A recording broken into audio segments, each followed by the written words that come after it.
Mic ஆன்ல இருக்கா?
அந்த தேவர்களுடைய புத்தர்கள் என்று பிரசித்தி பெற்றவர்கள் இவர்கள்லாம் அவர்கள்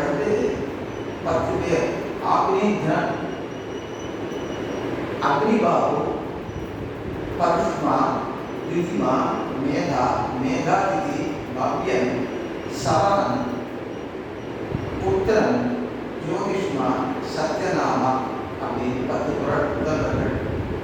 இந்த 3 பேர் அதில் எப்படி இருக்காங்க அப்படின்னா யோகபராயகர்களாக இருந்தார்கள்.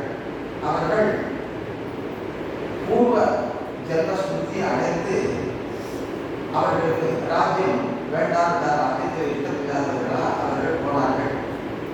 அவர்கள் இந்த மேதா அக்னிபாபு புத்திரன் என்ற 3 புதல்வர்கள். அவர்களை தவிர்த்த மற்ற 7 பேருக்கு இந்த பூமண்டலத்தை 7ஆக பிரித்து கொடுத்தான். அதுதான் சப்த தீபங்கள். இந்த ஆக்னிதரன் என்ற பிள்ளைக்கு இளையவரன் ஜம்பு தீபத்தை கொடுத்தான். மேதாதிதி என்ற புத்திரனுக்கு லட்ச தீபத்தை கொடுத்தான். வபுஷ்மான் என்கிறவனுக்கு ஷால்மலி தீபம், அது மேல ஜோதிஷ்மான் அவனுக்கு குஷல் தீபம், திதிமான் என்கிறவனுக்கு கிரௌஞ்ச தீபம், பவ்யன் என்கிறவனுக்கு ஷாட தீபம் என்ன இவர்களுக்கு பிரிச்சு கொடுத்தாங்களே. அந்த ஜம்மு தீபாதிபதி இந்த ஆக்னீந்திரன், அவனுக்கு 9 பிள்ளைகள். அவர்களிலே நாபி அப்படின்றவனுக்கு தட்சிண ஹிமாத்திரம் அப்படின்ற இடத்தை கொடுத்தான். இந்த தட்சிண ஹிமாத்திரம் என்பது பாரத வருஷம். அதை ஆக்னீந்திரன் இவனுக்கு நாபிக்கு கொடுத்தான். கிம்பூஷனுக்கு ஹேமகூட வருஷம் என்பதை கொடுத்தான். ஹரிவர்ஷனுக்கு நைஷதம் என்ற வருஷம் தான் தேசம். அந்த நைஷதம்ன்ற வருஷத்தை கொடுத்தான். விடாவிரதனுக்கு மேருவை மத்தியத்திலே கொண்ட ஒரு வருஷத்தை கொடுத்தான், விடாவிரத வருஷம். ரம்யனுக்கு நீலாச்சலத்தில் நீலாச்சலம் என்ற பர்வதத்தாலே ஆசிரியக்கப்பட்ட ஒரு வருஷத்தை கொடுத்தார், அது ரம்மிக வருஷம். இரண்யவானுக்கு இந்த நீலாச்சலத்துக்கு உத்தர தேசத்தில் இருக்கிற வருஷத்தை கொடுத்தான், உத்தர திக்கில் இருக்கிற வருஷம். அப்புறம் பத்ராஷ்டனுக்கு மேற்குடைய கிழக்கு திக்கில் இருக்கிற வருஷத்தை கொடுத்தான். அதுக்கப்புறம் குருவுக்கு கொடுத்தான், நீலாச்சலத்துக்கு உத்தரத்தில் இருக்கிற வருஷத்தை. அதுக்கடுத்து கேகுமாரன் என்கிறவனுக்கு கந்தமாத வருஷத்தை கொடுத்தான்.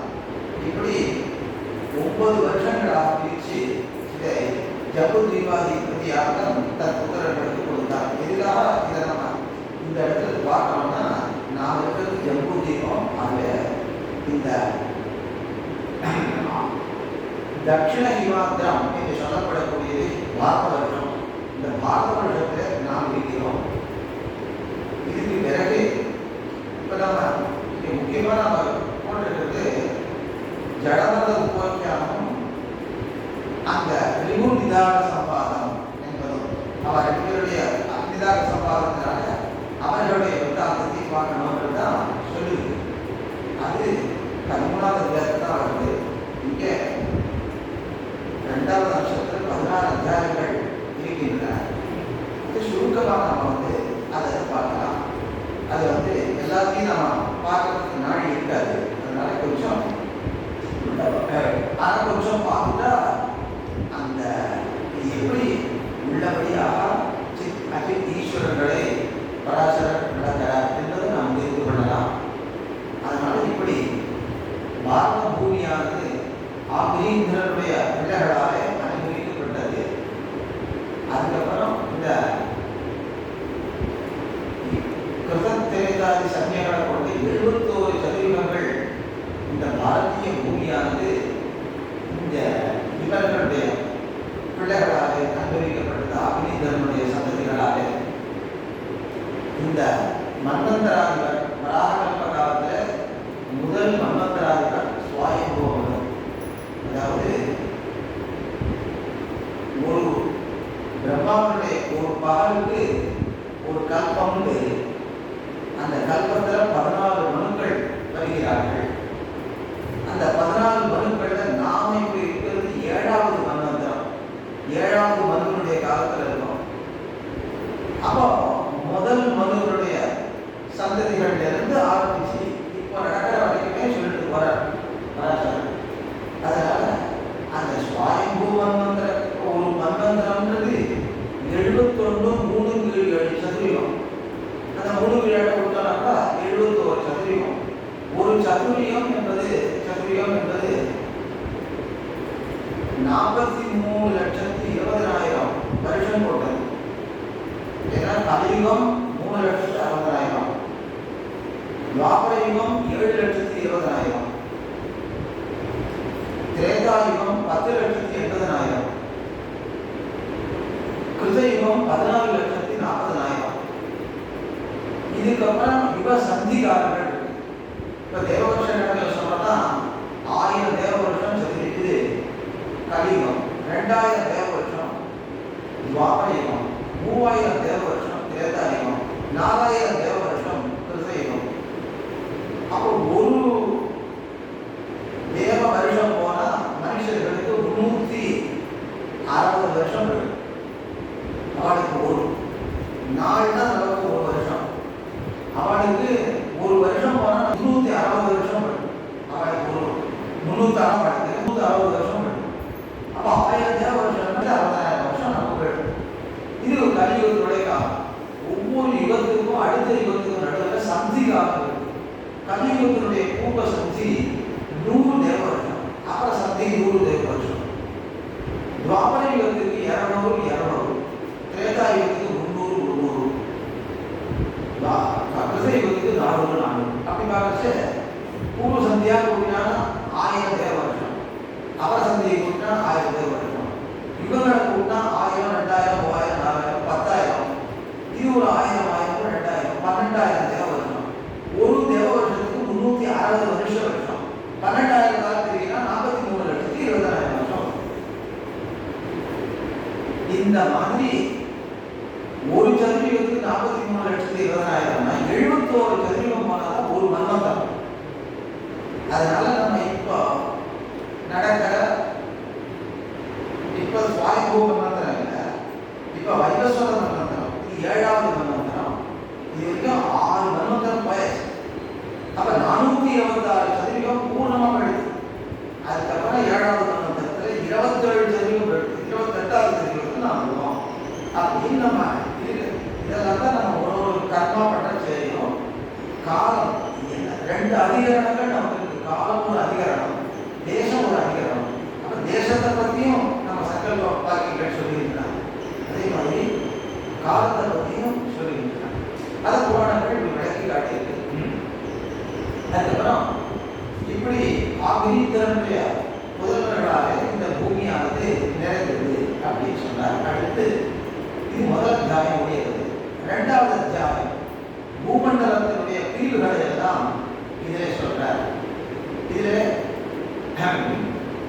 பல சாகரங்கள், பல தீபங்கள், 7 தீபங்கள், 7 சாகரங்கள், அதுக்கப்புறம் அதுக்குள்ள இருக்கிற வருஷங்கள், அப்புறம் பர்வதங்கள், வனங்கள், நதிகள், தேவாதிகளுடைய தேவர்கள், கந்தர்வர்கள், யட்சர்கள் முதலான பல யோனிகள் இருக்காங்க. அவளுடைய குறிகள்லாம் இருக்கு, புறங்கள். இவற்றுக்கெல்லாம் ஆதாரம் இந்த பூபிரதேசம் எந்த தெய்வத்தால ஆகுது, இது எப்படி அமைக்கப்பட்டது, இப்படியெல்லாம் பல விவரங்கள் 2வது அம்சத்தில் 2வது அத்தியாயத்தில் சொல்லப்படுகின்றன. இதில் 7 தீபங்கள் ஜம்பு, லக்ஷா, ஷால்மலி, குஷா, கிரௌச்சா, ஷாகா, புஷ்கரா என்று 7 தீபங்கள். இது 7 சாகரங்களாலே சூழப்பட்டிருக்கு. லவணா, இச்சு, சுரா, சர்பி, ததி, துக்தா, சுத்த ஜலம். அப்படின்னா லவணம்னா உப்பு கடல், அது ஜம்பு தீபத்தை சூழ்ந்திருக்கு. அடுத்து இக்ஷு அப்படின்னா கருப்பஞ்சாறு கடல், அது லட்சத்தீபத்தை சூழ்ந்திருக்கு. அப்புறம் சுரா சமுத்திரம்னா தேன் கடல், அது ஷால்மலி தீபத்தை சூழ்ந்திருக்கு. அடுத்து சர்பி அப்ப நெய் கடல், அது குஷத் தீபத்தை சூழ்ந்திருக்கு. அப்புறம் ததி தயிர் கடல், அது இந்த கிரௌச்ச தீபத்தை சூழ்ந்திருக்கு. அப்புறம் துக்தா அப்படிங்கிறது பால் கடல், அது இந்த சாகர தீபத்தை சூழ்ந்திருக்கு. அப்புறம் சுத்த ஜலம், அது புஷ்கர தீபத்தை சூழ்ந்திருக்கு. என்று ஒவ்வொரு தீபம்னா ஒரு கடல் சூழ்ந்த ஒரு நிலப்பரப்பு, அதுதான் தீபம். அந்த தீபத்தை சூழ்ந்து கடல்கள் இருக்கின்றன. இப்படி பூமியினுடைய வேதங்கள், அவற்றினுடைய அளவுகள், ஒரு பூபிரதேசமும் எவ்வளவு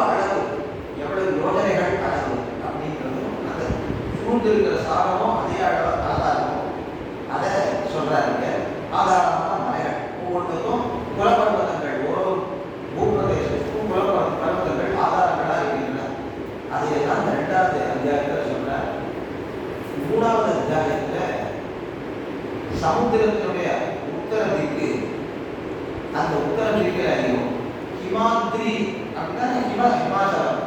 அதனுடைய தட்சிண திக்கிலேயே உள்ள வருஷம் தான் பாரத வருஷம் என்று பெயர் பெற்றது. இது 9000 யோஜனை விஸ்தாரம் உள்ளது. இது சொர்க்க அபார்ட்டங்களை அடைவதற்கு சாதனமாக இருக்கிற கர்ம பூமி. இந்த ஜம்மு தீபத்தை தாண்டிட்டா எல்லாமே பூலோக சொர்க்கங்கள் அவர்கள்லாம் கர்ம பூமிகளே இல்லை. ஜம்மு தீபத்தில் பாரத வருஷம் தான் கர்ம பூமியாக இருக்கு. இங்கே புலப்பருவதற்கெல்லாம் இப்படி இருக்கின்றன. மகேந்திரா, மலயா, சஹ்யா, சுக்திமான்,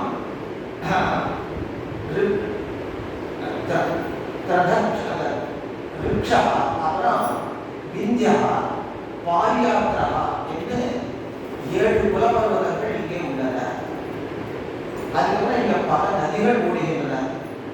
கங்கா, யமுனா, நர்மதா, சுரசா, தாபி, பயோஷ்ணி, தென்னிந்தியா, கோதாவரி, பீமரதி, கிருஷ்ணவேணி, ருதமாலா, தாமிரபரணி, காவேரி, கிருஷ்ணா, சாலகுல்யா, ரிஷிகுல்யா, குமாரா, இவ்வளவோ நதிகளை சொல்றார். எழுத முடியல, அவ்வளோ நதிகள் இங்கே ஓடுகின்றன. அவ்வளவு பல புண்ணிய தீர்த்தங்கள் இந்த பாரத பூமியில இருக்கின்றன. என்ன பல விவரங்கள் இங்கே சொல்றார். ஜம்பு தீபம் இது 1,00,000 யோஜனை விஸ்தீர்ணம் உள்ளது என்று சொல்றார். அடுத்து 4வது அத்தியாயம். இந்த ஜம்பு தீபமானது உப்பு கடலாலே சூழப்பட்டிருக்கிறது போல அந்த உப்பு கடலை சுற்றி லட்ச தீபம் இருக்கு. அது 1,00,000 யோஜனை பரப்பட உள்ளது. இது இதுனா இந்த ஜம்பு தீபம். அது 2,00,000 யோஜனை பரப்பட உள்ளது. எதுன்னு கேட்டால் அந்த லட்ச தீபம். ஒரு யோஜனைனா 10 மைல். அப்போ 10,00,000 யோஜனை, 10,00,000 மைல். இந்த ஜம்பு தீபம்னா அது 20,00,000 மைல். அங்கே லட்ச தீபம் அவ்வளவு, அதாவது சதுர மைல் அவ்வளவுக்கு அப்படின்னு சொல்லுது. அந்த லட்ச தீபம் இப்போ இந்த ஜம்பு தீபத்தை சுற்றி 1,00,000 யோஜனைக்கு உப்பு கடல் சூழ்நிலை. இப்போ நமக்கு அதெல்லாம் தண்ணிக்குள்ள கண்ணுக்கு தெரியல. கொஞ்சோண்டு பாகம் தான் இருக்கு. அதனால போன இடத்துக்கு திரும்பி வந்துடும். 24,000 மைல் விட்டத்துக்கு போன இடத்துக்கு திரும்பி வந்துடும். அந்த மாதிரி இருக்காங்க. அவ்வளவு யோஜனைகள் சொல்லிருக்கு. 10,00,000 யோஜனை, 10,00,000 மைல்கள், 1,00,000 யோஜனை சொன்னாங்க. அவ்வளவு இருக்கு. இப்போ இந்த லட்ச தீபத்துக்கு அதிபதி மேதாவிதி அப்படின்றவன். அவனுக்கு சாந்தரன், சிசிரன், சுபோதயன், அனந்தன், சிவன், க்ஷேமகன், துருவன் என்று 7 பிள்ளைகள். இந்த லட்ச தீபத்தில் அவன் பெயராலேயே 7 தேசங்கள் அவர்களுடைய பெயர்களாலே ஏற்பட்டன. இது இந்த அத்தியாயமானது மற்ற 6 தீபங்களையுமே நன்றாக விவரிக்கிறது. இதனுடைய விவரங்கள் போனாலே நிறைய நாடி ஆகிடும். அதனால் அடுத்த அத்தியாயத்துக்கு போனேன்.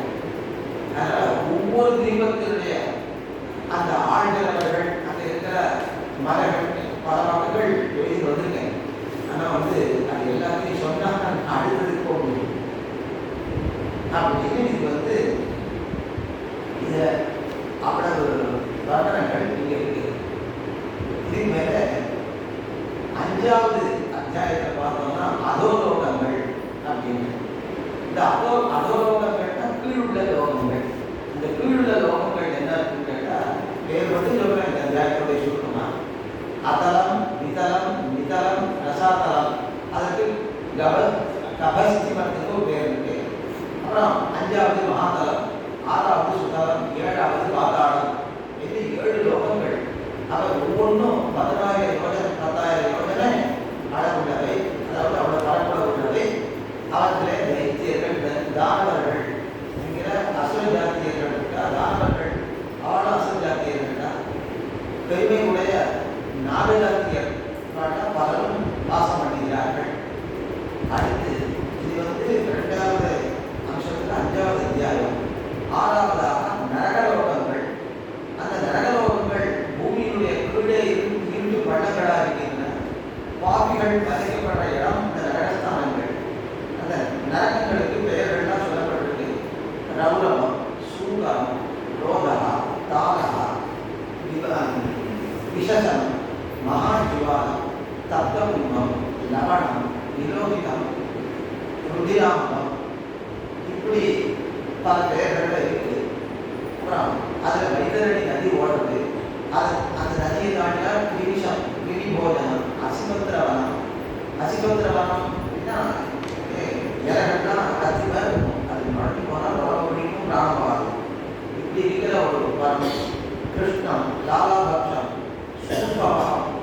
छन्दं च कालसूत्रं तपस्सु बीजिः स्वभोजनम्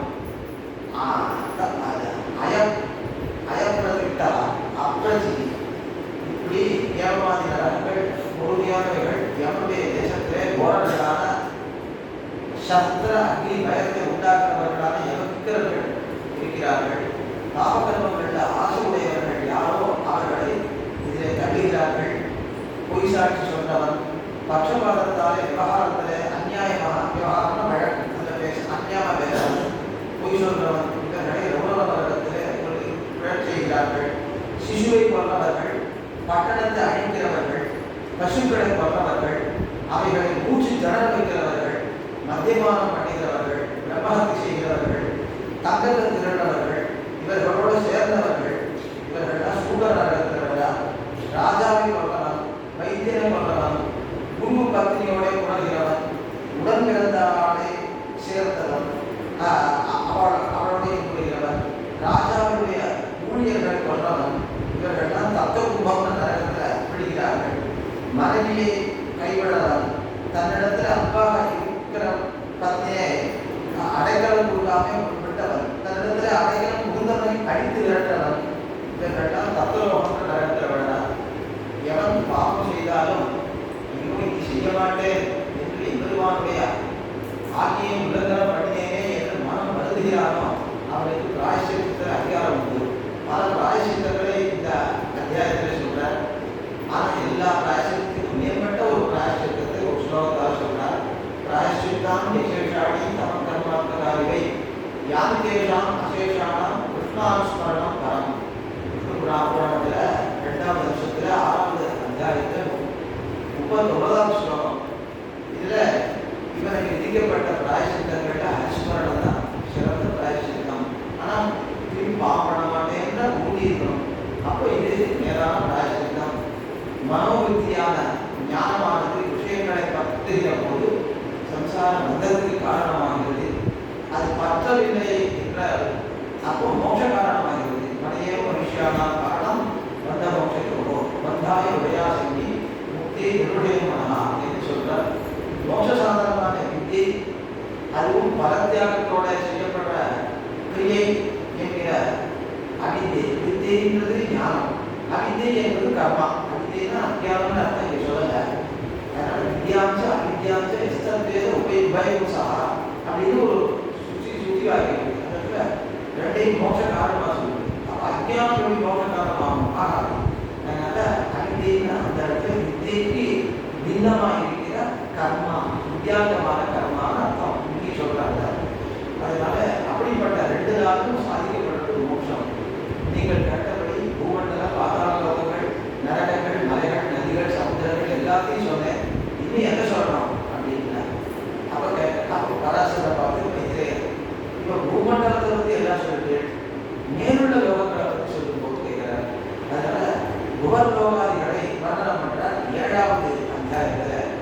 சூரிய சந்திரர்களுடைய கிரணங்களாலே எவ்வளவு தூரம் பிரகாசம் ஏற்படுறதோ அவ்வளவு தூரம் சமுத்திரங்கள், நதிகள், மலைகள் முதலியவர்களோடு கூடிய பாகம் அதுதான் பூலோகம் என்று வழங்கப்படுகிறது. இந்த பூமியானது அண்டகடாகத்தை 4 புறத்திலையும் போய் தொடரும். 50 கோடி யோசனை விஸ்தீர்ணம் உள்ளது பூமி. அதனால அந்த அண்டகடாகம் அண்டச்சோளம் அதை போய் தொடர்ந்து பூமிக்கு 1,00,000 யோஜனை உயரத்தில் புவர்லோகமானது அமைந்துள்ளது. அதாவது சூரிய மண்டலம் அமைந்திருக்கு. அதற்கு 1,00,000 யோஜனை உயரத்தில் சந்திர மண்டலம் இருக்கு. அதனால நம்ம சந்திர மண்டலத்துக்கு போயிட்டு வந்ததா சொல்றா. அது என்னத்துக்கு கேட்டாக்கா வேற ஏதோ ஒரு கிரகத்தை அடைந்திருக்கலாம். சந்திர மண்டலத்துக்கு கூட போக முடியாது. ஏன்னா சூரிய மண்டலத்தை தாண்டினால்தான் சந்திர மண்டலத்தை அடைய முடியும். அதனால எத்தனையோ விஷயங்கள் அவர்கள் முதல்ல விஞ்ஞானிகள் சொல்றார். அப்புறம் வேறு காலங்களில் பின்னால அதே இதுன்னு மாற்றி விடுறா. அதெல்லாம் நடக்கதான் பார்க்கணும். அதனால அதை மாற்றி விடுறாங்க. அதனால இப்போ முதல்ல அணுவை விளக்க முடியாதுன்னு அப்போ முதல்ல சொன்னாதுக்கு அதை வளர்ந்து அதையும் நிறைய வளர்ந்து அந்த அணுக்களில் உள் பாகங்கள்லாம் நிறைய சொல்லியிருக்காங்க. அது பாட்டாளத்தில் சொல்ல மாட்டேன்னு பார்க்குறேன். இதனால அதை உடைத்து நிறைய அர்த்தங்களை அவ காட்டி தான் இருக்கா. அதேமாரி ஜலத்துக்கு நிறமே கிடையாதுன்னு முன்னே சொல்லிட்டு வந்தா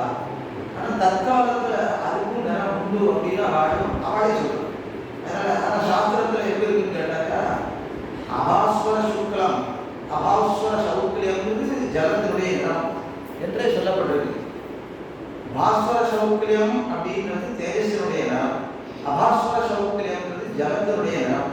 அப்படிதான் இருக்கு சாஸ்திரத்துல. அதை அதே நேரத்தை ஒத்துக்கலாம். ஜலத்தில் நிறைய இருக்குன்னு வரைக்கும் நீ ஒத்துருக்கா. அந்த மாதிரி என்ன இருக்குன்னு கேட்டாக்க இன்னைக்கு சொல்றது நாளைக்கு தப்பா போகலாம். அதனால அந்த சாஸ்திரம் ஒரு நாள் மாறாது. அதனால அது இருக்கிறத தான் சொல்லணும். அப்படி இருக்கிறதுனால இங்க சூரிய மண்டலத்துக்கு அப்புறம் சந்திர மண்டலம் இருக்கிறதுனால சந்திர மண்டலத்துக்கு கிட்ட போக முடியாது. அங்க அதான் நீ சொல்றது லட்சம் யோஜன உயரத்துல சூரிய மண்டலம், அதை காட்டு லட்சம் யோஜன உயரத்துல அந்த சந்திர மண்டலம் அப்படின்னு சொல்லி இருக்கு. இந்த சந்திர மண்டலத்துக்கு மேல லட்சம் யோஜன உயரத்துல நட்சத்திர மண்டலம், அதுக்கு 2 லட்சம் யோஜன வசனத்துல உயரத்துல புதன் அப்படின்ற மண்டலம் இருக்கு. அதற்கு மேல 2 லட்சம் உயரத்துல சுக்கிர மண்டலம், சுக்கிர மண்டலத்திலிருந்து 2 லட்சம் யோஜன உயரத்துல அங்காரக மண்டலம், அதற்கு மேலே 2 லட்சம் யோஜன உயரத்துல பிரகஸ்பதி மண்டலம், அதற்கு மேலே 2 லட்சம் யோஜன உயரத்துல சனி மண்டலம். எவ்வளவு விஷயங்களை அப்படியே பராசரர் அப்படி சொல்றாங்க. அதனால இந்த சனி மண்டலத்துக்கு மேல லட்சம் யோஜன உயரத்துல சப்தரிஷி மண்டலம், அதுக்கு மேலே லட்சம் யோஜன உயரத்துல ஒரு சாந்தி இருக்கிற கம்பத்துல ஜோதிஷ் சக்கரமானது இருக்கு. அங்கதான் சுவர்லோகமானது இருக்கு. இப்படி உயரத்துல 3 லோகங்கள், நடுவில் ஒரு லோகம் வந்தது. அதுக்கப்புறம் பூமி புவகா சுவகா என்று இந்த 3 லோகங்கள் இவ்வளவு உயரத்துல இருக்கு. பூமிகள் இருக்கு. அப்போ அதுக்கு 10 லட்சம் யோஜன உயரத்துல ஒரு லோகம், அதுலேருந்து 10 லட்சம் யோஜன உயரத்துக்கு சுவர்லோகம். யாகத்தினுடைய பலானுபவம் பண்றது இந்த 3 லோகங்கள்ல தான். யாகம் எங்க பண்ணப்படுறது? இங்க பாரத வருஷத்துல தான் பண்ணப்படுறது. இந்த அதுக்கு மேலே இங்க ஜோதிஷ் சக்கரத்துக்கு மேல இந்த துருவ மண்டலம், அந்த துருவ மண்டலத்துக்கு மேல என்ன துருவ மண்டலத்துக்கு மேல என்ன இருக்கு கேட்டா 1 கோடி யோஜனையில மகாலோகம் இருக்கு. அதுக்கு மேலே 2 கோடி யோஜனை உயரத்துல ஜனலோகம், அங்கதான் சனகாதி ரிஷிகள் வாழ்கிறார்கள். அதற்கு மேலே 8 கோடி யோஜனை உயரத்துல தபோலோகம், அங்க வைராஜ தேவர்கள் இருக்கா. அது மேல 12 கோடி யோஜனை உயரத்துல சத்தியலோகம் இருக்கு. இதுதான் பிரம்மாவுடைய லோகம். இப்படி சொன்ன லோகத்தினுடைய சுருக்கம் என்னன்னா, இந்த 14 லோகங்கள்ல கீழே இருக்கிற 7 லோகமும் பூமி புவகா சுவகா இந்த 3 சேர்ந்து 10 லோகத்துக்கு கிருதகம் இது. மகாலோகத்துக்கு அகிருதகம் கிருதகாந்தகம். அதுக்கப்புறம் ஜனஹ தபா சத்தியம், அந்த 3 லோகத்துக்கும் அகிருதக லோகம் பேர். பிரம்மாவுடைய பகல் முடியல இதுகள்லாம் அழிஞ்சு போயிடும், 10 லோகம் அழிஞ்சு போயிடும். அதனால கிருதகம் பேர். அதுக்கு மேலே இந்த ஜனஹ தபா சத்தியம், அந்த மேல் 3 லோகம் அழியாது, அகிருதகம் பேர். நடுவில் இருக்கிற மகாலோகம், அந்த மகாலோகத்துல இந்த 10 லோகம் அழியறதுனால உண்டான அக்னி மேல கொழுந்து எழறது. அப்ப ரொம்ப சூடா இருக்கும், அங்க வாழ முடியாது. அங்க இருக்கிற வாழ்ந்தா தபசுகளா இருக்கிறதுனால அதுக்கு மேல ஜனலோகத்துக்கு போயிடலாம். நம்ம யாரும் வாழாததுனால அது கிருத்தகம், ஆனா லோகம் அழியாததுனால அது கிருத்தகம். அதனால நடுவில் இருக்கிற மகாலோகத்துக்கு கிருத்தகா கிருத்தகம் பேரு மகர்ஷி சொல்றாரு. இப்ப இந்த 14 அங்க ஒரு பூமியில தொடங்கி 7 லோகம், கீழே 7 லோகம், 14 லோகத்தில் இருக்கிறது தான் சம்சாரம். இந்த சம்சாரம் இந்த பகவானுடைய லீலா விபூதி இதுல இருக்கிறதுக்கு காரணம் நம்முடைய புண்ணிய பாபங்கள். பகவான் தான் இந்த புண்ணிய பாபங்களுக்கு தண்டனை கொடுக்கணும். தண்டனையோ அனுகிரகமோ பண்ணது மூலமா இந்த பிரகிருதி மண்டலத்துல நம்மளை வச்சிருக்கான். பந்தத்துக்கு காரணம் பகவான் தான். இதிலிருந்து விடுபடணும், வைகுண்ட லோகம் போகணும்னா அந்த மோட்சத்துக்கு காரணம் பகவான் தான். அதனால எல்லாவற்றுக்கும் காரணபாவத்தை பகவான் அடைகிறான். இப்படி எத்தாவேத்த சரீரனான பகவானே சம்சார மோட்சங்கள் 2க்கும் காரணபாவத்தை அடைகிறான். அதனால அவனையே தான் நம்ம பற்றி மோட்சம் அடைய வேணும்னு இந்த அத்தியாயத்தில் சொல்றார். இப்படி 7ஆம் அத்தியாயம் முடியாது. 8வது அத்தியாயம் சூரிய மண்டலம், அதனுடைய மார்க்கம், அதை சொல்றார். இப்ப பிரம்மாண்டத்தினுடைய நிலையை நான் சொன்னேன். அந்த பிரம்மாண்டத்திலேயே சூர்யா அதி நவ கிரகங்கள் இருக்கின்றன. அவைகளுடைய நிலையை நான் சொல்றேன் அப்படின்னு சொல்றார். அதுல முதல்ல சூரியனுடைய ஸ்திதியை பற்றி சொல்றார்.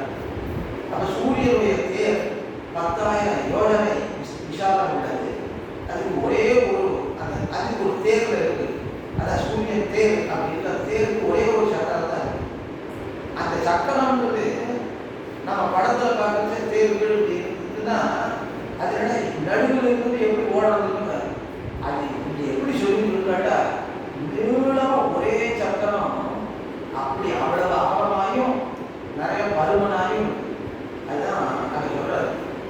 இந்த தேர் 10,000 யோஜனை சக்கரம் அதோட வச்சாரு. 2 புறத்து இரசிகளையும் சேர்க்கிற கட்டை 20,000 யோஜனை அளவுடையது. அப்ப நல்லா அகன்ற ஒரு சக்கரத்துல சூரியனுக்கு தேர் அமைக்கப்படும். அப்ப அது நடக்கிறது ஒன்று விடாது. அதனால சூரியனுடைய தேருக்கு ஒரே சக்கரம் தான் இது சம்பத்சர ரூபமாக இருக்கு. அதற்கு காலை நடுப்பகல் பிற்பகல் பிரிவுகள் உள்ளன. 3 பிரிவுகள் இருக்கு. இந்த சக்கரத்துக்கு சம்பத்சரம், பரிவத்சரம், இடாவத்சரம், அனுவத்சரம், யுக்வத்சரம் என்று வருஷங்களுடைய 5 வேதங்கள் இருக்கின்றன.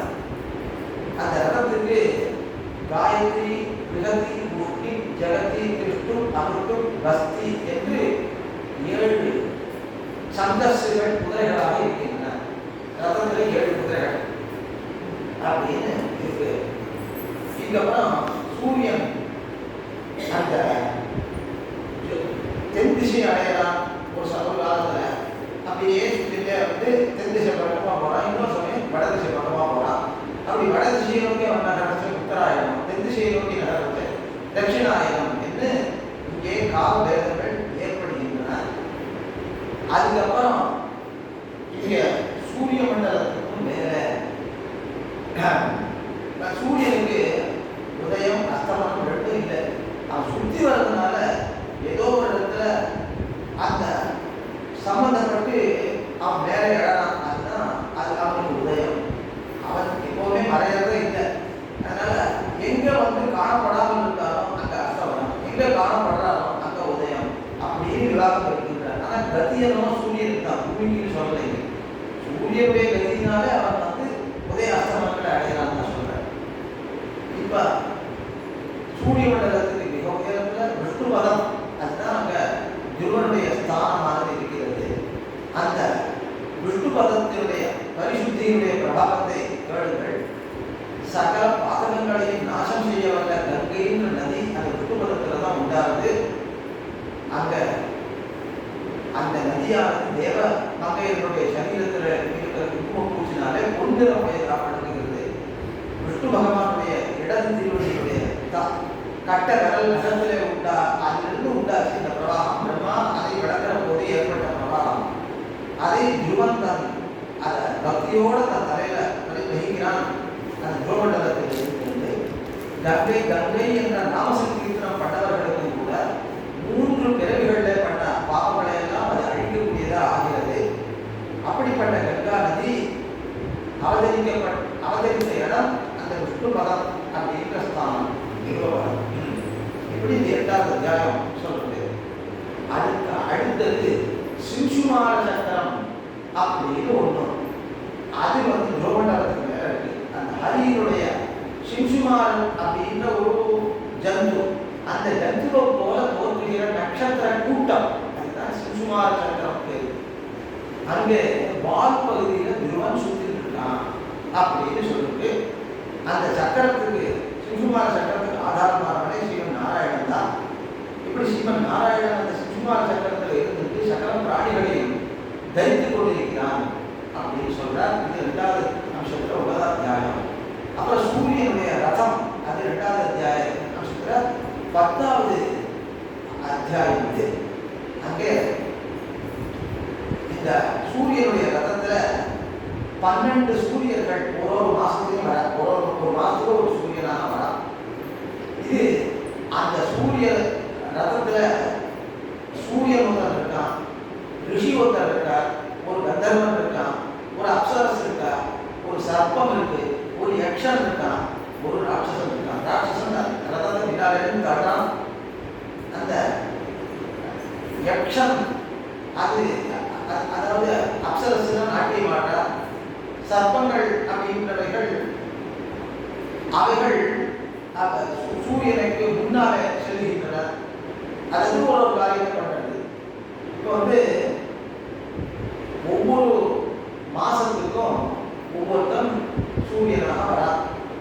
முதல்ல சித்திர மாசத்துல தாத்தா என்கிற சூரியன் அதே வர அந்த தேர்ல, வைகாசி மாசத்துல அரியமா இருக்கிறவன் சூரியன், ஆடி மாசத்துல மித்திரன், ஆடி மாசத்துல வருணன், ஆவணி மாசத்துல இந்திரன். அதாவது இந்த பேர் இந்திரன் தனியா அவங்க அதிபதி அவன் வேற சூரியன்ற சூரிய ரகத்துல ஒரு சூரியன் இந்திரன்ற பேருடையவன். அப்புறம் புரட்டாசி மாசத்துல விவஸ்வான், ஐப்பசி மாசத்துல பூஷா, கார்த்திகை மாசத்துல பர்ஜன்யன், மார்கழி மாசத்துல அம்சன், தை மாசத்துல பகன், மாசி மாசத்துல தொஷ்டா, பங்குனி மாசத்துல விஷ்ணு என்று 12 சூரியர்கள் இந்த ரதத்தில் வருகிறார்கள் ஒவ்வொரு மாசமும். இப்படி இவர்கள் எல்லாரும் விஷ்ணுவினுடைய சக்தியினாலே வியாபிக்கப்பட்டு உலகை ஒளிபரப் செய்கிறார்கள். இப்போதுமே 10வது அத்தியாயம் சூரியனுடைய ரதம். அந்தந்த மாச சூரியன் பூவுலகங்களுக்கும் ஒளி கொடுக்கிறான். ரிஷிகள் சூரியனுக்கு தேஜஸை விருத்தி பண்ணும்படி துதிக்கிறார்கள். கந்தர்வர்கள் தானம் செய்கிறார்கள். அப்சரசுகள் நடனமாடுகிறார்கள். சர்ப்பங்கள் தேரை சுமக்கின்றன. யக்ஷர்கள் கடிவாளத்தை தாங்கி விடுகிறார்கள். ராட்சசர்கள் சூரியனுக்கு பின்னே செல்கிறார்கள். இவர்களை தவிர பாலவீரியர்கள் என்ற மகர்ஷிகள் அவள் எப்பொழுதும் சூரியனை சூழ்ந்து உபாசனம் பண்ணிட்டே இருக்கா. பகவான சூரிய அந்தரியாமியான பகவானை உபாசனம் பண்றா. அந்தந்த சமயங்கள்ல பனி, உஷ்ணம், ஔஷ்ணம், ஜலம் இவைகளை பொழிவதற்கு இந்த எல்லாருமே காரணங்களாக ஆகினார்கள். இது 10வது அத்தியாயம். 11வது அத்தியாயம் சூரியனுடைய தனித்த செயல்கள். அது என்னன்னா வேதத்திலே ரூபமாக இருக்கிற விஷ்ணு சக்தி இந்த 7 கணங்கள் இருக்காளே சூரிய ரதத்தில் இருக்கிறவாள் அவளுக்குள்ளே புகுந்திருக்கு. சூரியன் தான் சிறப்பாக அதனால பிரகாசிச்சுட்டு இருக்கான். உலகில் இருக்கிற அந்தகாரங்களை எல்லாம் நாசம் பண்றான்.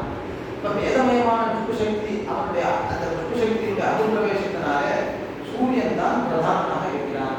அந்த சூரியனை முனிவர்கள் தோத்திரம் பண்ணுகிறார்கள். கந்தர்வர்கள் பாடுகிறார்கள். அப்சரசுகள் தான் மகிழ்கிறார்கள், பாடி மகிழ்கிறார்கள். அப்புறம் ராட்சசர்கள் தொடர்கிறார்கள். இப்படி நாகர்கள் தேர சுமக்கிறார்கள். பாலகிரியர்கள் உபாசிக்கிறார்கள். இந்த அத்தியாயத்திலும் அதே காரணத்தை சொல்றார்.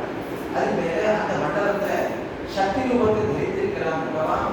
சப்த கடங்களை போல தோன்றி வரையறதில்லை, அழியறதில்லை. வேண்டாம் ஒவ்வொருத்தர் வருவா, அடுத்து மாறிடுவா. பகவான் நிலைச்சிருந்தான் அந்த தேர்ல.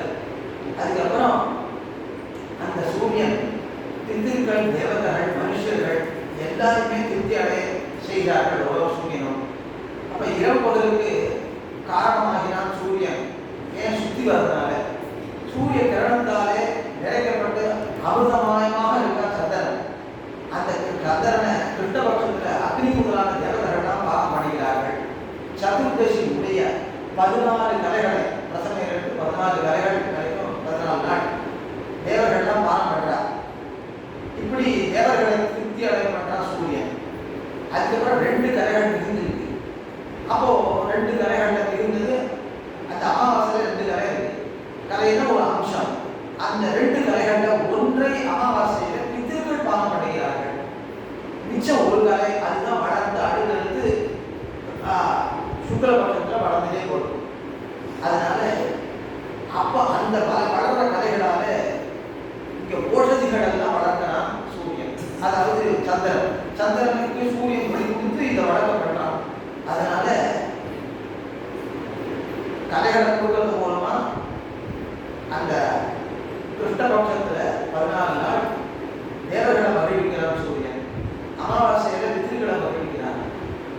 இதுல சுக்லபட்சத்துல மனுஷர்களை திருப்தி அடைய பண்றான். மனுஷர்கள் மற்ற எல்லா பிராணிகளுமே அப்படின்னு இங்க சொல்றார். இப்ப பூமியிலிருந்து தன்னுடைய கரணங்களாலே இழுக்கப்படுற ரசத்தை மழையாக முடித்து பயிர்களை வளர செய்கிறான். அதனால மனுஷர்களையும் திருப்தி அடைய பண்றான் சூரியன் அப்படின்னா நேரடியாக ஒளி மூலமாகவும் இந்த ஓசைகளை வளர்க்கிறான், மழை மூலமாக வளர்க்கிறான். 2 விதமா சூரியன் மனுஷர்களை திருப்தி அடைய பண்றான்னு 11ஆம் அத்தியாயம் இருக்கு. அடுத்து 12வது அத்தியாயம் சந்திரமண்டலம். இது சந்திரமண்டலத்துடைய தேர். அதுக்கும் தேர் இருக்கு. 3 சக்கரங்களை உடையது. சூரியனுக்கு ஒரு சக்கரம், சூரிய தேருக்கு 3 சக்கரம். இது முல்லைப்பூ வர்ணம். அதாவது வெண்மைகளுடைய 10 குதிரைகள் இருக்கின்றன. அங்கே 7 குதிரைகள் இருந்தன, இங்கே 10 குதிரைகள் இருக்கின்றன. துருவனை ஆதாரமாக கொண்டு இந்த சந்திரனுடைய தேர் வேகமாக செல்லக்கூடியது. அந்த தேர்னாலே சந்திரன் நட்சத்திரங்களில் சஞ்சாரம் பண்ணா சூரிய கிரணங்களுக்கு எப்படி இருக்கோ அதே மாதிரி சந்திர கிரணங்களுக்கும் உதயாதி காலங்களாலே குறைவும் வளர்ச்சியும் உண்டு. அதனால உதய காலத்தில் வளர்ந்தே போனால் சூரியன், அப்புறம் அஸ்தமன காலத்தில் குறையலாம். அதே மாதிரி தான் சந்திரனும் அப்படின்னா உதய காலத்தில் வளரணும், அஸ்தமன காலத்தில் மறையலாம், இப்படி குறையலாம். அப்படி சந்திர ரதத்தினுடைய அஸ்வங்களும் ஜலத்தில் பிறந்த, அதாவது கல்பத்தினுடைய ஆரம்பத்தில் ரதத்தில் கட்டப்பட்டிருக்கின்றன. சூரியனுடைய தேர்வுக்கு ரத அஸ்வங்கள் கல்பத்தினுடைய ஆரம்பத்தில், கல்பகாலத்தினுடைய ஆரம்பத்தில் கட்டப்பட்டால் போல இங்கேயும் அப்படி ஆரம்பத்தில் கட்டப்பட்டிருக்கின்றன. சூரியன் ஒரு கிரணத்தாலே ஒவ்வொரு நாளும் ஒவ்வொரு கலையாக வளர்ந்து சந்திரனை நினைக்கிறாங்க. அதுக்கப்புறம் சந்திரனிடத்திலிருந்து நினைக்கப்பட அமிர்தத்தை இந்த 33,333 அமிர்தபானர்களாகிய தேவர்கள் பானம் பண்ணுகிறார்கள். தேவர்களாலே பானம் பண்ணப்பட்டு 2 கலைகள் மிகுந்தவனாக சந்திரன் சூரிய கிரகங்களாலே மறைக்கப்படுறதுனாலே சூரிய மண்டலத்திலே பிரவேசித்தவன் போல ஆகிறான். அமை அப்படின்னு ஒரு கிரணம், அந்த கிரணத்துல வாசம் பண்ணான் இந்த சந்திரன். அவ்வளவுதான். அமாயாம் வசதி சந்திரோ எஸ்யாம் பஞ்சதச திதௌ சா திதி பஞ்சதச திதி அமாவாஸ்யா அப்படிங்கிற அர்த்தம் சொல்றார். என்று 15ஆம் திதிக்கு அமாவாஸ்யா பேர் வருது. சந்திரன் வாசம் பண்ணக்கூடிய திதி, அதனால் அமாவாஸ்யா. அமா என்ற கிரணத்திலே வாசம் பண்ணக்கூடிய திதி அமாவாஸ்யா. இதோட சந்திரமண்டல புத்தாந்தம் முடியாது. அடுத்து புராணத்துல 13, 14வது அத்தியாயங்கள். இதில் ஜடவரத உபாக்கியானம் சொல்லப்படுது. ஜடவரதம் இதுதான் உதாரணமாக சொல்லணும் சுவாமி நினைச்சிருக்கார். அதனால அதை ஓரளவு நாம் பார்க்கலாம். ஜடவரத்தை பற்றி விஸ்தாரமாக சொல்றேன். ஏன்னா அது பிரதான விஷயமா இருக்கனால அந்த சரித்திரத்தை விற்காம பண்ண. இப்போ இங்கே ஆரம்பத்திலேயே நாம இந்த ஜம்பூ தீபத்தினுடைய அதிபதிகளானவர்களை பார்த்துக்கணும். ஆபீந்திரன் அவருடைய கிட்டங்கள்லாம் அதிபதிகளாக இருக்காங்க. இப்போ இந்த அஜனாபவர்ஷம் என்று பெயர் எடுத்தது ஒரு ஜம்பூ தீபத்தினுடைய தீபங்களில் ஒன்று. அந்த அஜனாபவர்ஷத்தை ஆண்டுன்றவர் யாருன்னு கேட்டால் அஜனாபர் என்கிறவர். அந்த அஜனாபருடைய பிள்ளை ரிஷபதேவர் என்கிறவர். அந்த ரிஷபதேவர் மிகுந்த தபஸ்வி. முதல்ல ராஜ்யமாட்டு இருக்கார். அதுக்கு மேல மிகுந்த வைராக்கியம் ஏற்பட்டு தன்னுடைய பிள்ளையார் பரதரிடத்தில் ராஜ்யத்தை ஒப்படைத்து விட்டு அவர் காட்டுக்கு போறார். இதுக்கு மலையில போய் ஹிமாச்சலத்தில் போய் தபஸ் பண்ண ஆரம்பிக்கிறார். அவருக்கு 100 பிள்ளைகள். அதுல முதல் பிள்ளை பரதன். மற்ற 99 பிள்ளைகள்ல 19 பேர் ஞான யோகிகள். மிச்சம் 80 பேரும் நல்ல கர்மடர்கள், நிறைய கர்மானுஷ்டானம் பண்ணவர். அப்ப எல்லாருமே ரொம்ப உயர்ந்தவர்கள், ஞானம் பெற்றவர்கள். அந்த 19 பேர் ஓடி திரியும் யோகிகள். அங்கங்க போய் ராஜாக்களுக்கு தர்மோபதேசம் பண்ணிட்டு அவர்கள் வந்திருக்கார். அவர்களுடைய பெயர்கள்லாம் விஸ்தாரமா இல்லை, பாகவதத்தில் விஸ்தாரமா இருக்கு. அவர்கள் இப்படி இவர்கள் எல்லாருக்கும் அதிபதியாக இவர் ஜடவர் ஆதிவரதர் இருக்கார். ஆதிவரதர் ரிஷபதேவருக்கு பிறகு ஆதிவரதர் ஆடுறார். ஆதிவரதர் வந்து அயுத சகசிர வருஷம் அசசாச. அயுதம்னா 10,000, சகசிரம்னா 1000. 10,000 கேட்டீங்கன்னா 1 கோடி வருஷம் இந்த அஜனாபவரிடத்தை ஆண்டார். அதனால அவருடைய பேராலே பாரத வருஷம் என்று பின்னாலே பேர் வந்து அவர்தான் முதல் பரதம். 2வது பரதம் துஷ்யந்தனுடைய மகன், துஷ்யந்தனுடைய பிள்ளை பரதன். 3வது பரதன் ராமவீரனுடைய தம்பி பரதன். அதனால பரதன் என்ற பெயர்கள் பல இருக்கிறதால இவருக்கு ஆதிபரதன். இந்த ஆதிபரதன் 1 கோடி வருஷம் ஆனான். அதன் முடிவில் அவருக்கு வைராக்கியம் ஏற்பட்டு தம்முடைய பிள்ளைகளிடத்தில் ராஜ்யத்தை ஒப்படைத்து விட்டு இவரும் உலகமுடைய ஆசிரமத்துக்கு போறார். மேல ஹிமாச்சலத்தில் அங்க போய் அவர் பகவானை ஞான யோகத்தால் ஆராதிச்சுட்டு இருக்கார். திரிகாலமும் ஸ்நானம் பண்ணி சந்தியாவந்தனம் பண்ணி பகவதாராதனம் பண்ண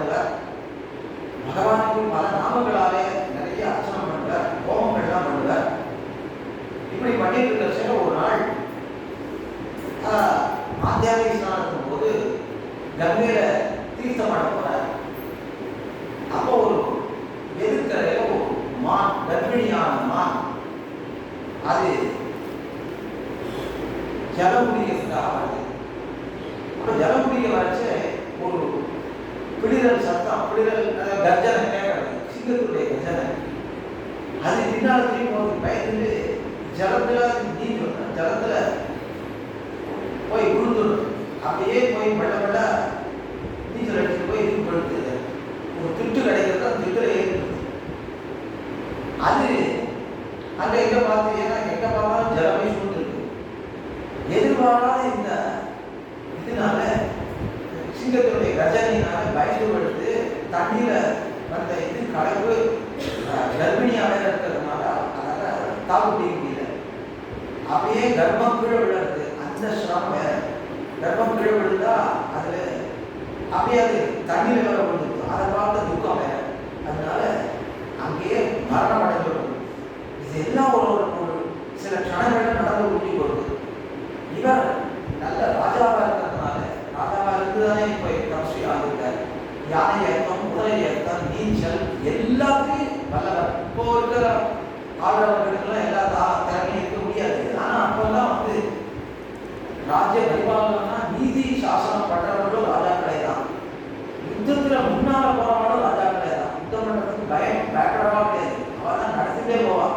அந்த மாதிரி எல்லாத்தையும் வல்லவராக இருக்கிறதுனால ஒரே பாய்ச்சல்ல அந்த ஜலத்துல விழுந்து அந்த குட்டி இவ்வளவு பெரிய கங்கா பாகம் சாமானியா இருக்காது, அப்படியே அடிச்சுட்டு போவோம். அந்த வேகத்துக்கு நீங்கிட்டு போய் அந்த குட்டியை காப்பாற்றுகிறார், பிடிச்சி இழுத்துடுறார். இழுத்துட்டா பிரவாகத்தை எதிர்த்து நீந்தி வர முடியாது. அப்படியே போற பக்கத்திலே போய் கொஞ்சம் கொஞ்சமா ஒரு கையில குட்டியை இழுக்கிட்டு அந்த ஆனா கரையை நோக்கி அப்படியே தாண்டிட்டே வந்து அதை நீச்சல் அடிச்சுட்டே வந்து ஒரு கரையில ஏறிடுறார். ஏறி அந்த குழந்தைக்கு இது இல்லை, பால் இல்லை, தாயார் இல்லை. அதனால என்ன பண்ணா, தன்னுடைய ஆசிரமத்துக்கு கூப்பிட்டு வந்து அதுக்கு பசும்பால பஞ்சுல போச்சு கொடுக்குறாரு. அதுவும் சாப்பிடுறது.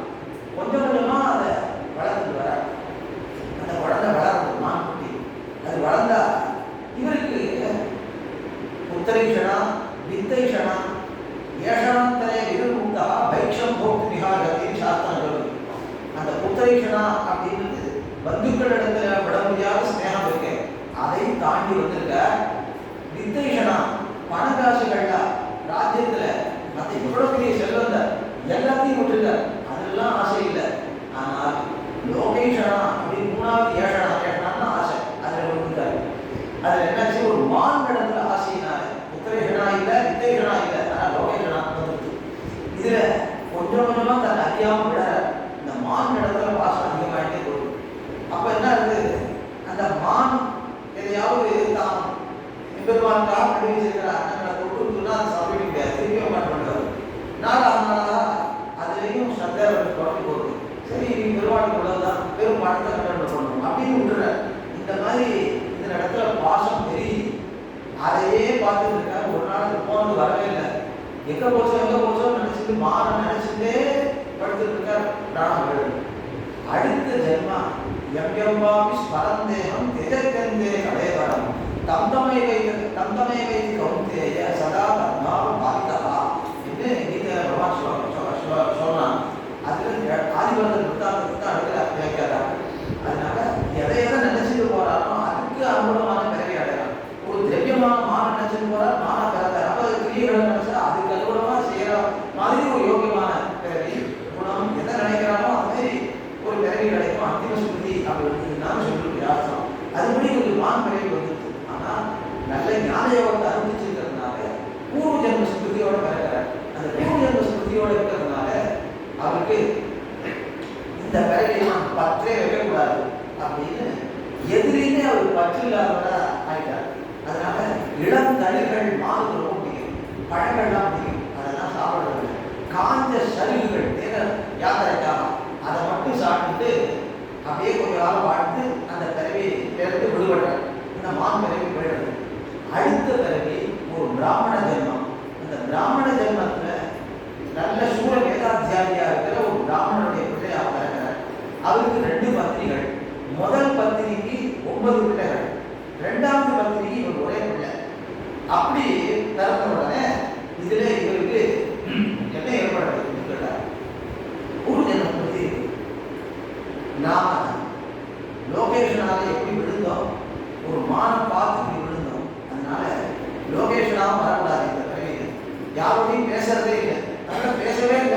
யாரோடையும் பேசல.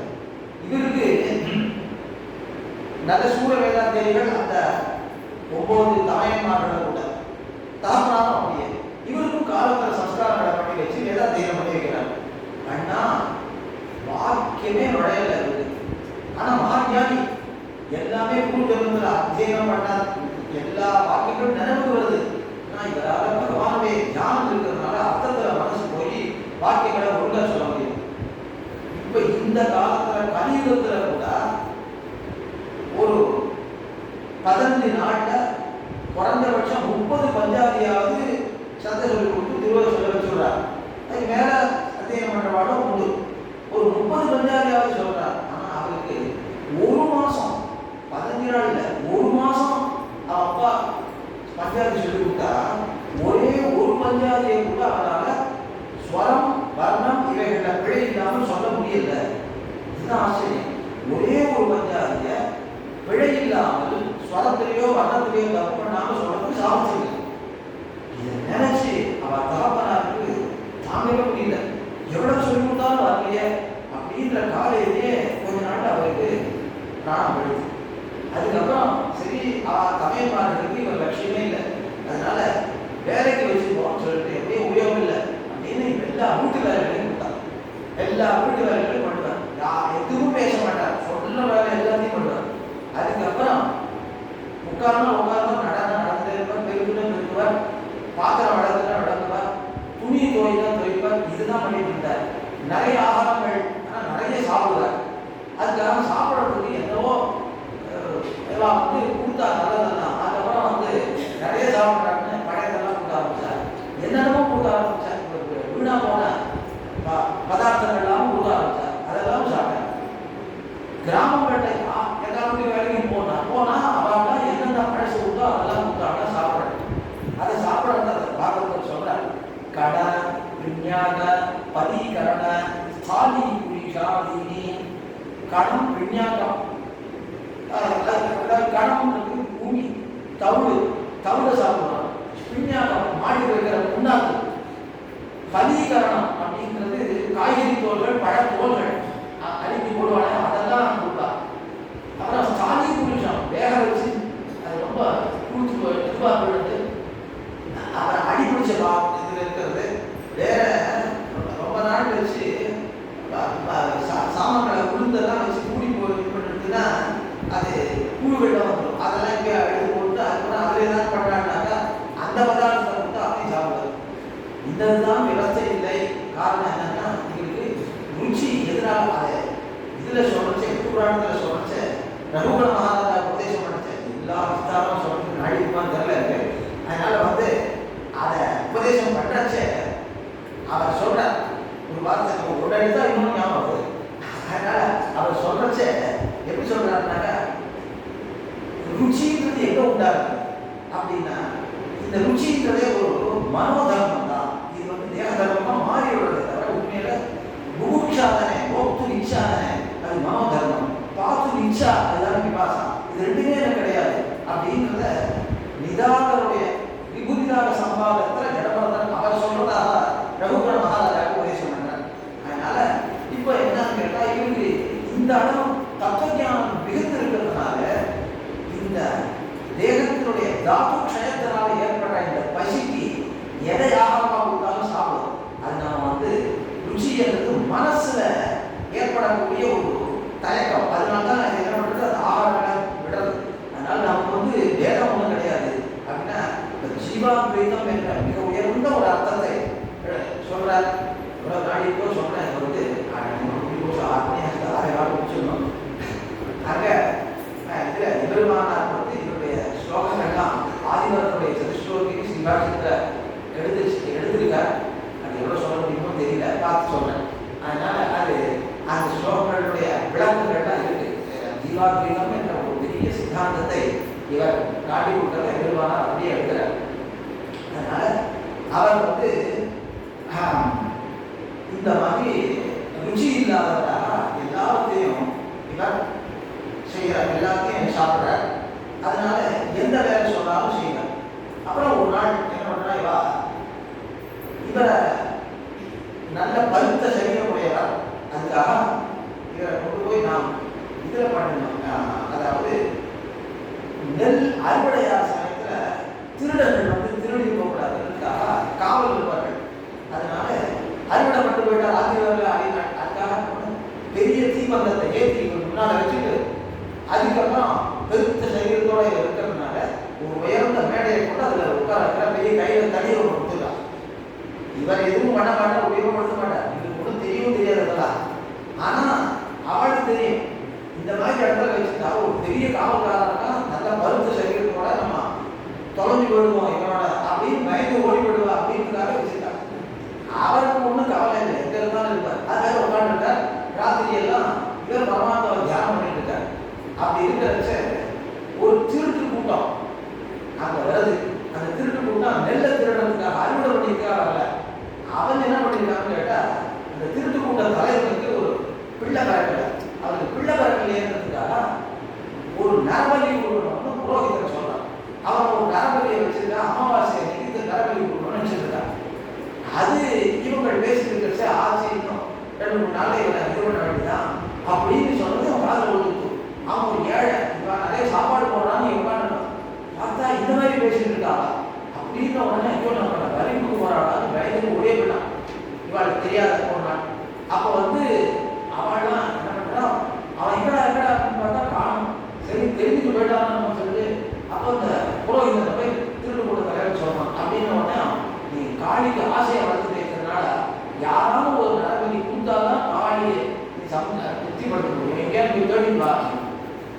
சரி ராத்திரி எல்லாம் திருட்டு கூட தேடிட்டு வர பருத்த சரீரத்தோட இங்க இடத்துல உட்காந்து பார்த்த உடனே இவரை பிடிச்சிடுவோம்னா நல்லா இருக்கும். ஆனால் சண்டை போட்டா இவனுக்கு அடி ஏற்பட்டா அந்த ஹீனம் உடையவன பலி கொடுக்கூடாது. அப்படியே அதுக்காக நெருங்காம கூட்டணும், அது கொடுக்க முடியும் அப்படின்னு பயப்பாடு. அதுக்காக என்ன பண்றா தெரிஞ்சுக்க முடியாது. அவெல்லாம் இந்த கண்ணடக்கிறதுல கை வீசுறதுலாம் வல்லவர்களாகினால அங்கிருந்து சுருக்கு மாட்டி தூரத்துல இருந்து கயிறு வீசார்.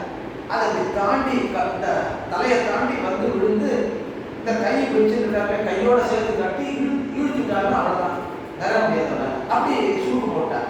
சுருக்கு போட்ட உடனே இழுத்து பார்க்கலாம், அசைக்க கூட முடியல. அவன் ஒரு 20 பேர் இருப்பான், 20 பேர் சேர்ந்து இழுத்தாலும் இழுக்க முடியல. என்னடா ஆச்சரியமா இருக்கு அப்படின்னு கிட்ட வந்து பார்க்கறா. இவன் வந்து தியானத்தில் இருக்க பகவான். சரி என்னமோ சிந்திச்சுருக்கான், ஏந்துட்டா அப்படி ஏந்துருப்பா. ஏந்துடணும் ஏந்துட்டா இதே பார்க்கலவா நடதான் நடக்கிறார். அவருக்கு என்ன ஏதோ ஒன்று காதல் விழுந்தா அது கூட நடப்பார். அவனுக்கு போயிட்டு அவன் கூப்பிட்டு போனான், நடந்துட்டே இருக்கான். சரி இப்போதான் ஒன்றும் காவலை சுருக்கு அவுத்துறார், எடுத்துடுறான். அதுக்கப்புறம் தங்களுடைய இடத்துக்கு கூப்பிட்டு வந்தா இவருக்கு என்ன பண்ணணும், முதல்ல குளிச்சு விடணும். குளிச்சு விட்டு அதுக்கப்புறம் நல்லா ஆடை அலங்காரங்கள்லாம் பண்ணி விடுறாரு. அதுக்கப்புறம் ஆபரணங்கள்லாம் போட்டு விட்டு அதுக்கப்புறம் என்ன பண்றா, சாப்பாடு போடணும். நிறைய சாப்பாடு போடுறான். எவ்வளவு போட்டாலும் சாப்பிட்றான். அவன் 10 பேருக்கு சாப்பிட பண்ணிருக்கான். அவ்வளவு தீர்ந்து கொடுத்து என்ன பண்றது, இவன் திருப்தி சொன்னாதான் நம்ம வலி கொடுக்க முடியும் அப்படின்னு சொல்லிட்டு அவ யோசனை பண்றா. அப்போ வந்து பரவாயில்ல, சாஸ்திரத்துக்காக கையெழுத்து நீங்களே ஆடிடணும் போறோம். அப்போ கையெழுத்து இப்படி ஆடிடுறான். அவன் போறோம்னு சொல்லதான் எடுத்து கையெழுத்து போட்டு இவர் அப்புறம் நல்லா அலங்காரம் பண்ணி விட்டு பலிபெடுக்கிற கொண்டு உட்காந்துறான். பலிபெடுக்கிற கொண்டு உட்கார்ந்தோடனே தார தப்பட்ட அடிக்கிறது. இவர் ரொம்ப ஆனந்தமா பரமாத்மா தியானம் பண்ணிட்டு என்ன நடக்க போதே தெரியாது. அவன் மொத்தம் கத்தியை தீர்த்து இவர் கிட்ட வரான். கிட்ட வந்த உடனே காளியினுடைய உடம்புல பிரம்மஞானியை தான் முன்னால பலி கொடுப்பதுனால பெரிய சூடு உண்டாடுது, உஷ்ணம் ரொம்ப அதிகமாகப்படுது. உடனே அந்த சிலையிலிருந்து காளி வெளியில வந்து யார் கத்தியை ஓடிட்டு இருக்கானோ அது ஒரே அறை, அவன் அப்படியே மரணப்படவே விடான். இதெல்லாம் எதிர்பாராத காளியில் அடிக்கிறதுன்னு உடனே அவன் ஓட ஆரம்பிக்கிறான். ஒத்தனையும் ஓட விடாம அவ்வளவு பேரையும் அடிச்சு எல்லாருடைய ரத்தத்தையும் காளி பாகம் பண்ணுது. அப்படி காளி பாகம் பண்ணினாவார அடுத்து இதான் அமைதியாக உட்காந்துருக்காரு. இவர் வணங்கிட்டு காளி நடந்து கொடுத்து அதுக்கப்புறம் அங்கே போதி முடியும். இது ராத்திரி வேலை இந்த நடக்குது. அப்போ காத்தால வேலை பார்த்த உடனே சுத்தியில நிறைய பேர் மரணம் அடைஞ்சு கிடக்கிறாங்க. இவர் ஊருக்காரன் யாரோ வரான். நான் வந்து பார்க்குறான். பார்த்தா இங்கே உட்காந்துருக்கேன், நிறைய ஆடை ஆபரணங்கள்லாம் இருக்கு அப்படின்னு பார்க்கலாம். பார்த்துட்டு எல்லாத்தையும் கையில் எடுத்துக்கலாம். இது எப்படி ஒன்றும் தெரியாது. அதனால எல்லாத்தையும் தான் ஒரு இதில் போட்டுட்டு அப்புறம் பார்த்தா ஒரு நல்ல பட்டு துணியை கட்டிருக்காங்க. இந்த பட்டு துணி எதுக்கு இந்த பைத்தியம் இருக்கு அப்படின்னு சொல்லிட்டு அதையும் உருவி எடுத்துக்கலாம். ஆனால் திகம்பரெல்லாம் நிற்கிறாங்க. அப்போ யாரும் கண்டுபிடிச்சோம் துணி கண்டுபிடிச்சானா வந்து அப்படின்னு சொல்லிட்டு அவர் ஷாக்கு கிடக்குது. அதை எடுத்து சுற்றி விடலாம். அப்பவும் ஒரு பயம், நம்மளோட பயம் இருந்தார். ஷாக்கை இதுவாக சுற்றிக்காத, இது வந்து யாரோ சுற்றி விட்டுருக்கான்னு தெரிஞ்சுக்குவாங்க. அதுக்காக இன்னைக்கு இருந்தாலும் நம்ம ஆபத்து அப்படின்னா நீ நட இந்த பக்கமா அப்படின்னு கிராமம் எந்த பக்கமோ அது எதிர்பக்கமா அவன் திசை காட்டான். இவர் அவ்வளோதான் போறார். அதோட எழுதுற சுகபுரம் பற்றி அந்த தன்னுடைய எந்த கிரகம் உண்டோ அதனுடைய பற்று அன்னியோட அறுந்து போச்சு. ஏன்னா அவர் போயிட்டார். அது போயிட்டே இருக்கார். அவர் போயிட்டே இருக்க ரொம்ப தூரம் போறச்சு அந்த ரகு கடங்கிற மகாராஜா கபிலர், அந்த கபில மகர்ஷியிடத்துல ஆத்மோபதேசம் பெறுவதற்காக அவன் வந்துட்டு இருக்கான். அப்போ அவருடைய பக்கத்து தூங்குற பாட்டில் உனக்கு உடம்பு சரியில்லை. அப்போ கொஞ்சம் நாள் இறக்க வச்சிருக்கான். அப்போ யாரும் நல்ல ஆள் கிடைச்சா பார்க்கடா அப்படின்னு ராஜா சொல்லிருக்கான். பார்த்துட்டு வர பார்த்துட்டு வந்தா இவர் வந்துட்டு இருக்கார். சரி இவன் நல்ல பரித்தனா இருக்கான்னு சொல்லி இவன் மேல அந்த ஒரு பல்லக்கு இதை வச்சு ஒரு பாரத்தை வைத்து தூக்கிட்டு போக சொல்றார். அப்போ இவர் தூக்கிட்டு போயிட்டு இருக்காரு. ஆனா நல்ல பரித்தனா இருக்கிறதுனால அஹிம்சையில் அஹிம்சா பரமோ தர்மனாங்கிறதுனால எறும்பு கூட்டங்கள்லாம் போனால் அப்போ நிறுத்திடுவார். அதை தாண்டி போனோம்னா அதை தள்ளி அந்த பல்லக்கை எடுத்துட்டு போகிறோம். இது அவர் பல்லக்கு சோதனை வாழ்க்கை ரொம்ப கட்டமாக இருக்குது. அப்போ திடீர்னு ஒரு நாள் யாருமே நட முடியாமல் இருக்கு. தலை இடிக்கிறது பல்லக்கு ராஜாவுக்கு. என்னடா தூக்குறீங்க அப்படின்றா ராஜா. நாங்கள் ஒன்றும் தப்பு பண்ணல, இங்கே புதுசாக வந்தால் தான் இதை பண்ணுறான் அப்படின்னு. சரி பல்லக்கை இறக்கி போகணும். இறக்கினா வா உன்னால் முடியல பாதி, ரொம்ப சமைச்சு களைச்சி போட்டவர்களுக்கு ரொம்ப மெலிஞ்சவனாக இருக்கு அப்படின்னு பரிகாசமாக கேட்குறாங்க. நல்லா வருத்தம் இருக்க கலைப்பே கிடையாது அப்படி வச்சா கலைச்சி போயிட்ட முன்னாடி தூக்கி நீ ரொம்ப மெல்லியவனாக இருக்கீங்க அப்படின்னு வேற சொல்கிறான் ராஜா. அப்படின்னு உடனே அவனுக்கு அப்போ இவர் ஒன்றும் அதெல்லாம் இவன் ஆபாரத்துக்கெல்லாம் ஒன்றும் இவர் பேசவே இல்லை. அதுக்கப்புறம் ராஜா கேட்குறான், நீ யாரு, எங்கிருந்து வந்த, எதுக்காக வந்து அப்படின்னு கேட்குறான் ராஜா. உடனே இவர் சொல்கிறார், நீ யாரோ நான் அவன் தான். நீ எதுக்காக வந்தியோ நான் அதுக்காக தான் வந்தேன். நீ எங்கிருந்து வந்தியோ நான் அங்கே தான் வந்தேன். எது விசித்திரமா இருக்கு. நான் ராஜா, நீ ஒரு ஏழை பிராமணனா தெரிய அவனை பார்த்தா. நான் ஆத்மோபதேசம் பெறுவதற்காக வந்தேன். நீ ஏதோ வித்தியை நாடி வந்திருக்கலாம். நான் ராஜா அரண்மனையிலிருந்து வரேன்.